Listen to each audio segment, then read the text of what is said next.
A lot of people have been getting mad at this clip. I'm going to watch it. Let's see it. These like lovely sort of small towns in England, Scotland, Ireland. They've been like sort of living their lives quietly. They're like hobbits, frankly. It's like the scouring of the Shire. Bro, yes. Oh my God. In fact, J.R.R. Tolkien based the hobbits on people he knew in World War I in small town England. Well, because they were just like lovely people who like to, smoke their pipe and have nice meals and everything's pleasant. The hobbits in the Shire. So he was talking about who did he base the orcs on? Places like Hertfordshire, like the Shire is around in the Greater London area. Yeah. Oxfordshire type of thing. But the reason they've been able to enjoy the Shire is because hard men have protected them from the dangers of the world. But since they have almost no exposure to the dangers of the world, they think it doesn't exist. They don't realize that they're there. Yeah. Until one day, 1,000 people show up in your village of 500 out of nowhere and start the kids. This has now happened God knows how many times in Britain. And people are really, really mad about this clip. It's got 4 million views. And do you know what I've been seeing a lot of people doing? And if I go back, Gandalf would not allow this. This is genuinely insane. I mean, worryingly divorced from any reality. How desperate are people to believe this nonsense? If it was so fake and so inaccurate, why are there so many speech laws that prevent people from talking about it?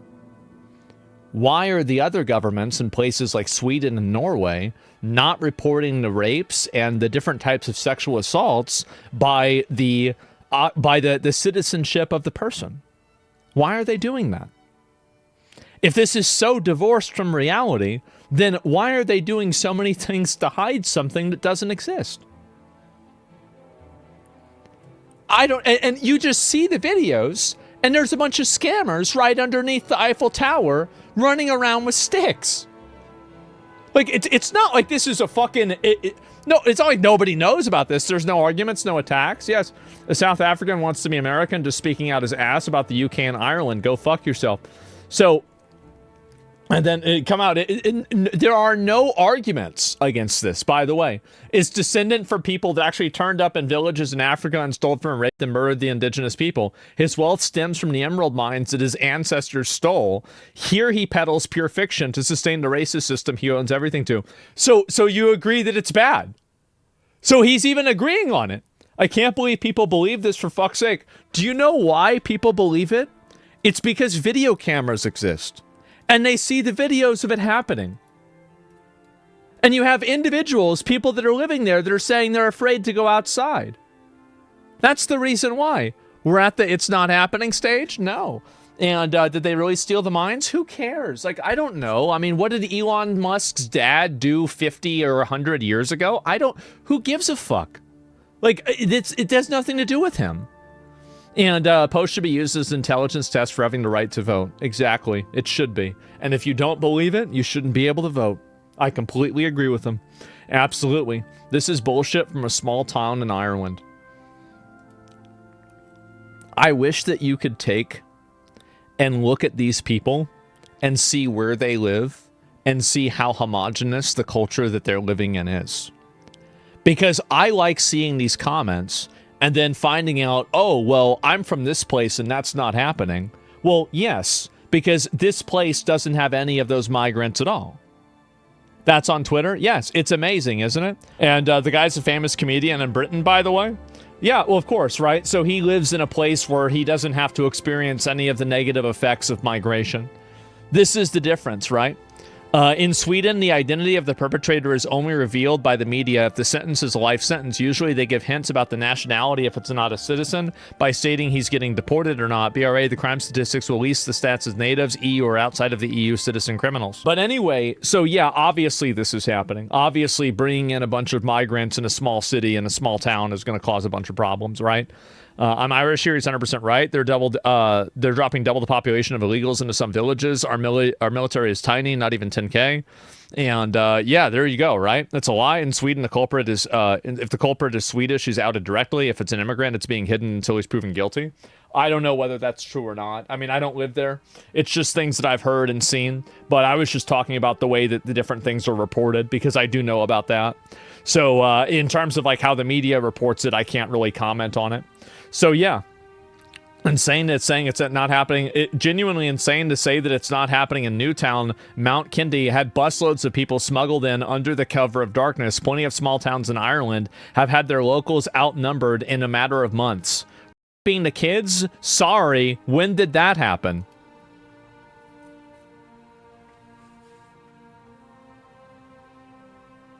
Man. If it was me, this is what I would do. I can't say what I would do. Never mind. I was thinking this out, and I can't say it. Never mind. I'm a very... Let's just say that I'm a very creative person. I'm a creative person, and I really like the idea of poetic justice. Right? Are you? Yeah, it's better for me just not to say these things. And why are people like this? I'll explain why they're like this. The reason why they're like this is because they don't ever have to see it. So, for example, a person that lives in, let's say, New Hampshire is probably not going to experience a tremendous degree of illegal migration there to the same level that a Californian would, or a person living in Texas, for example, right? So whenever you don't experience this yourself personally, you are abstracted from the consequences of what's happening. And because you're abstracted from the consequences and you don't understand them, you don't really have a grasp on what's going on. And so when you hear about, oh, this is really bad, and then you use your situation personally as a frame of reference, because most people, this is another thing that you need to understand about most people.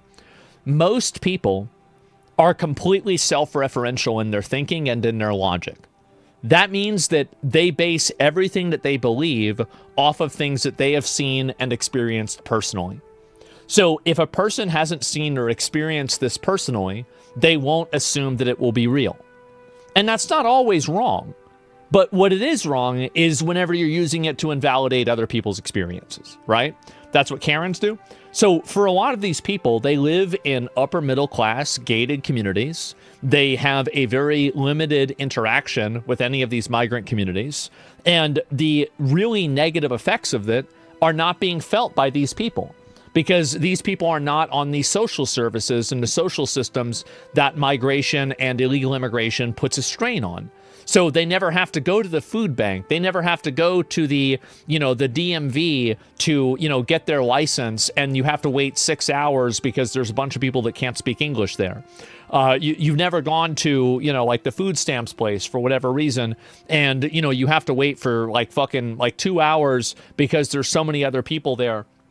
And the majority of them don't speak English, right? And I've been there myself. That's how I know. And whenever you actually experience it yourself, you see the drain that these people put on the system.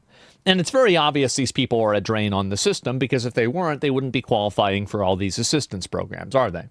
And so, if you take the amount of contribution that they put in, and then you take the amount of assistance and everything that they take out, it's definitely going to be negative, right? And a lot of statistics show otherwise, but it's because they're being collected in an intentionally disingenuous way. And this is another problem that people have, is that they look at data, but they don't have any sort of understanding of how data collection methods work. And so they only can look at outcomes, and they can't look at processes or, basically the way that the data was collected.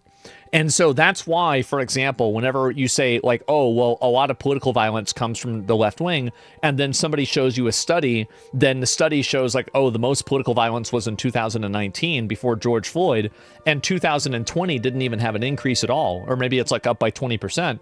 But meanwhile, we had to watch cities burn over an entire summer.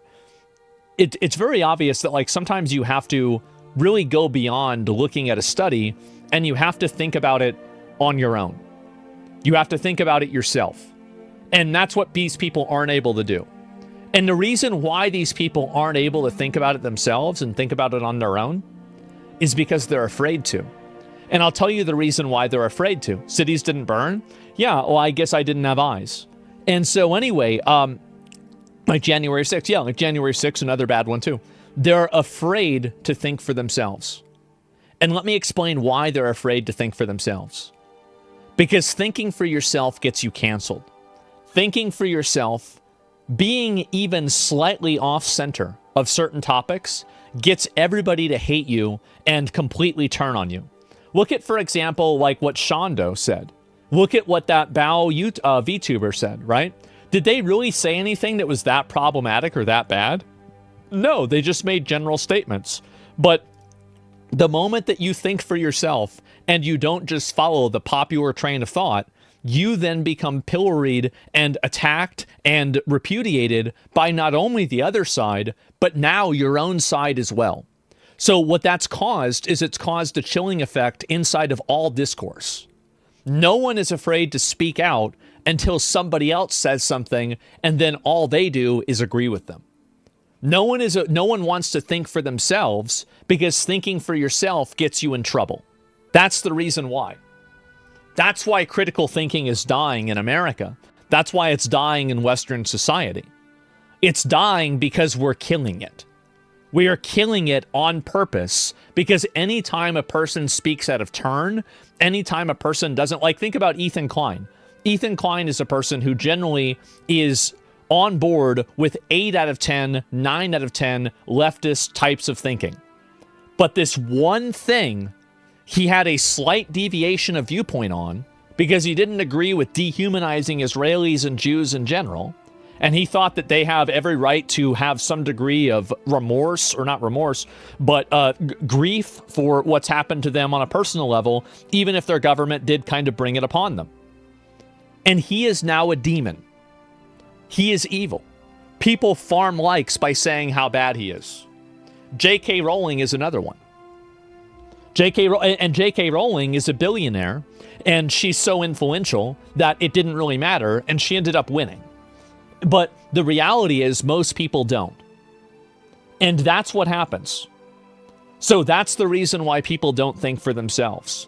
It's because thinking for yourself gets your life ruined. That's it. He just mentioned you just explained the MAGA movement when Republicans step out of line.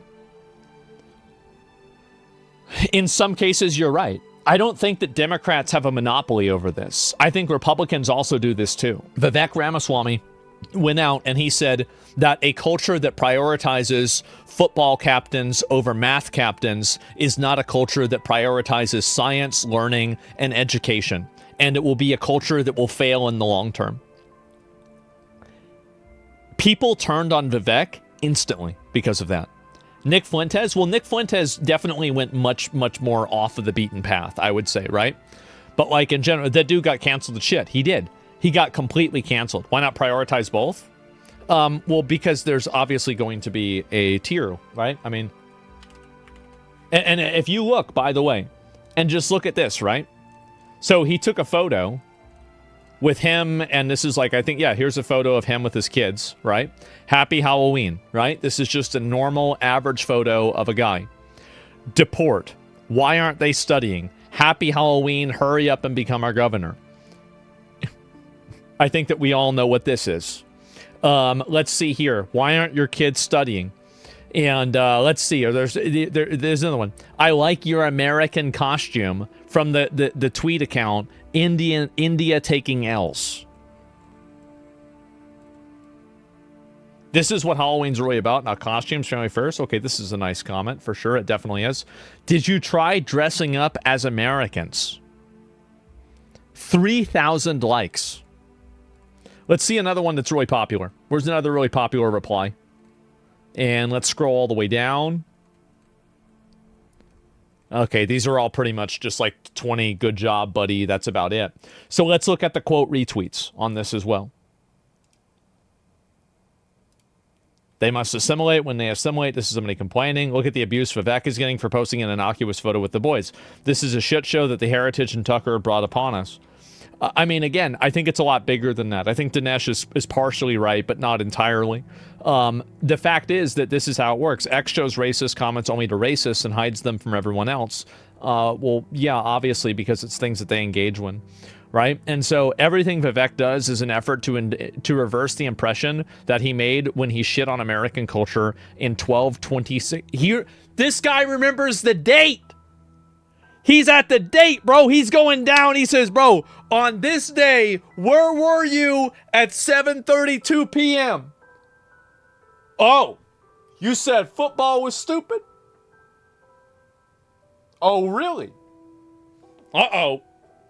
A day that will live in infamy. Yeah, so we're not fans of racism? Well, I'm fans of racist jokes. I'm fans of racist stereotypes. But I'm not a fan of an actual racism. Does that make sense? Like, I like racism as a genre of comedy, but I don't like racism as a genre of life. So, yeah, exactly. That's the way that I am. And actual racism, yeah, like every normal being. So, no, I'm not a big fan of this. I don't like this. But my point is not about this being racist or not, okay? So that's not my point. My point is that, do you see how that happened to Vivek? Vivek did one thing, and he went slightly off the path, and he thought for himself, and he gave his opinion on something, his actual viewpoint on it, that was authentic, unfiltered, and himself. And now, I don't know if he's ever going to be able to live it down. Was he wrong? I don't think he was wrong. And I think, honestly, if a white person had said that, everybody would be agreeing with him. That's the truth. Yeah. I do think that it was racially motivated, and him being Indian was a big impulse behind it. But what I'm saying is that Vivek did nothing wrong. Yeah, of course, right? What's the context? Yeah, definitely. He just got canceled for saying the truth. I respect him for saying it regardless. Elon got shit too. Elon did get shit. He got shit for a different reason, but it was a little bit different. And dude's about to become governor of Ohio. Republicans clearly don't care that much. Good for him. Congratulations for him. I think he's great. I hope he does a good job. Cancel culture is so counterproductive. Well, do you see the point that I'm making, though? Do you see the point that I'm making about how the chilling effect of critical thinking is causing people to avoid critically thinking? Because nobody wants to be turned into a pariah by not only their enemies, but also their friends.